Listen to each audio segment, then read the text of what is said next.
Meaning of harpsichordist. Harpsichordist. Harpsichordist. Harpsichordist. Harpsichordist.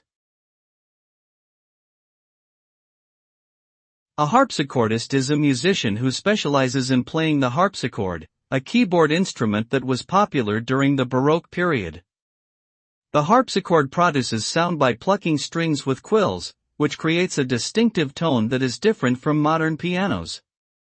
Harpsichordists require specialized training and knowledge of historical performance practices in order to play the instrument effectively.